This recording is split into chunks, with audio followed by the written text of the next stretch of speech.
नमस्कार बंधूंनो, राज्यातील अनेक भागात काही दिवसापासून उन्हाचा चटका वाढत असून पुढील 4 दिवस काही ठिकाणी काही भागात उष्णतेच्या लाटेचा इशारा देण्यात आलेला आहे।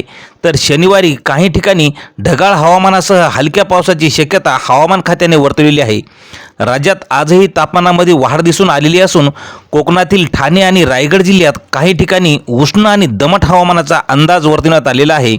तर उद्या गुरुवारी कोकणातील सिंधुदुर्ग, रत्नागिरी, रायगड, मुंबई, ठाणे आणि पालघर या जिल्ह्यात काही ठिकाणी उष्ण आणि दमट हवामानाचा अंदाज वर्तवण्यात आलेला आहे। तर शुक्रवारी आणि शनिवारीही उन्हाचा चटका कायम राहण्याचा अंदाज वर्तवलेला आहे। तर मध्य महाराष्ट्रातील सांगली आणि सोलापूर या जिल्ह्यात उद्या उष्णतेच्या लाटेचा इशारा देण्यात आलेला आहे।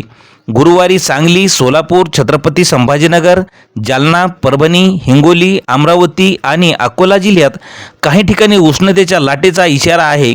तर शुक्रवारी परभणी, हिंगोली, अमरावती, बुलढाणा आणि यवतमाळ, तर शनिवारी अकोला, अमरावती, बुलढाणा, वर्धा आणि यवतमाळ या जिल्ह्यात उष्णतेचा लाटेचा इशारा हवामान खात्याने वर्तवलेला आहे। तर मित्रांनो, शनिवारी लातूर आणि सोलापूर जिल्ह्यात काही ठिकाणी ढगाळ हवामानासह हलक्या पावसाचा अंदाज भारतीय हवामानशास्त्र विभागाने वर्तवलेला आहे। तर अशाच दररोजच्या हवामानाच्या बातम्यांसाठी आपल्या चॅनलला सबस्क्राईब करा। धन्यवाद।